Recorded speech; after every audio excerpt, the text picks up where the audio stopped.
Good evening, everybody. Welcome back. I am the crazy short hairy dude, and on today's episode, we are continuing our series on the Battle of the Alamo. Today is day 10, I believe, uh, and I do have a little thing to fix from yesterday. I said on yesterday's episode that James Bonham had returned on that day. It was actually today that he returned, so that's my bad.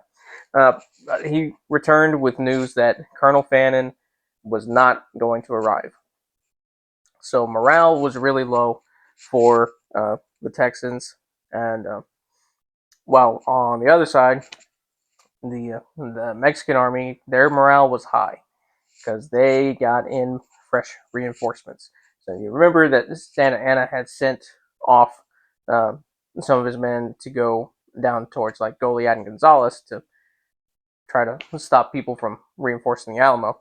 Well, they were gone there. And then he had more reinforcements arrive from Mexico. So yeah, so he continued to tighten his grip around the Alamo. And at this point, the artillery was close enough to really start pounding the walls and make them crumble. So yeah, not good. Um, so with that in mind, Colonel Travis um, sent out a bunch of different letters to anybody who he could think of, calling for aid, and yeah, he never really gave up hope that somebody would come. But he also sent a letter to to a man named David Ayres. David Ayres and his family uh, were watching over and taking care of Travis's little boy uh, in East Texas while Travis was there in San Antonio at the Alamo. And while I don't have all the letter, I do have part of it written down here. It said, "Take care of my little boy. If the country should be saved, I may make for him a splendid fortune. But if the country be lost, and I should perish, he will have nothing but the proud recollection that he is the son of a man who died for his country." Man, people don't really talk like that anymore, unfortunately. Uh, but yeah, Travis, despite his faults, he he really tried to change things when he got to Texas. Um, he was a lawyer who became a soldier when he joined the military in Texas. Um, but he had a rough past. He was married, and obviously he had a son. Um, but early on, his wife left him um, due to infidelity and abandonment. So Travis decided to start anew in Texas with his son, um, and he got involved very quickly in the revolution and things that were going on. He even served some time in a Mexican prison um, before um, trying to help others and in the revolution. So yeah, he had a very interesting early life. Now remember, he was only 26 at the time of the Alamo, so he accomplished quite a lot uh, for a 26-year-old. But you can see in his letter here that first and foremost he's thinking about his son, and he says, "Take care of my little boy."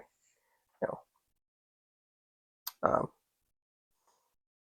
and says, yeah, if by some miracle, they're thinking by some miracle we get out of this alive, um, then I will work hard and do my best and make for him a splendid fortune. So I will make sure he is well taken care of. But if Um, but if he should perish, then he'll know that I was a man who died for his country. So, very strong um, patriotic man right there. Um, so while that was going on, of course, back in East Texas and Washington on the Brazos, the provisional Texas government had declared independence the day before, and so they were still working on sorting some of those things out. Um, and Sam Houston was back at it, trying to train up his ragtag army, mostly volunteers, some enlisted, but mostly volunteers.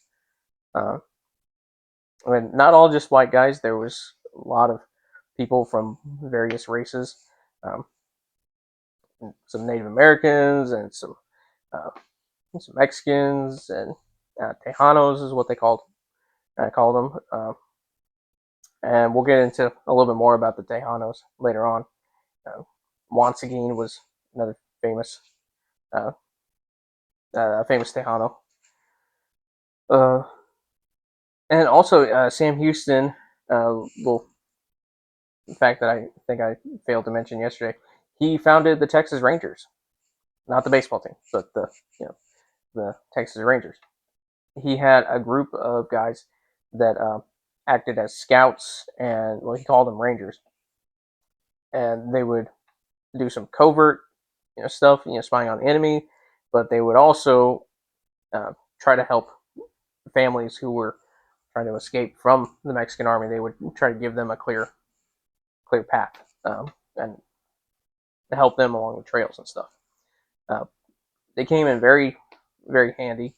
The leader of the Rangers was a man named Deef Smith, uh, and um, yeah, he was an interesting guy. He was deaf and or partially deaf, and so they called him Deef. Um, there's a pretty good mini series. I don't recommend it for kids, but you know, it's called Texas Rising, and it talks about the Rangers and um, kind of the last part of the Texas Revolution. Some of it's a little fictional, but the majority of it is pretty accurate. It's got Jeffrey Dean Morgan, Brendan Fraser, um, oh, Bill Paxton, the late Bill Paxton, who plays Sam Houston in that one. So yeah, and the late Ray Liotta was also in it too. So yeah, it's really good. So I recommend that. Um, yeah, and the cool thing about the Rangers after um, the Revolution, they expanded and they were mostly used to help protect settlers from hostile Native American tribes. During the Civil War, they were disbanded, and most of them fought in the Civil War on one side or the other. But after the Civil War, uh, there was a bunch of bandits that were coming in from Mexico and stealing cattle and horses and people and taking them to Mexico. So the governor of Texas restarted the Texas Rangers to deal with the bandits, uh, while the U.S. cavalry dealt with the Native Americans that were hostile and whatnot. So, yeah, a little interesting tidbit there. That's all the time we have for tonight. Hope everybody's well. Hope everybody's happy. And until tomorrow, God bless. Jesus loves you. And remember the Alamo.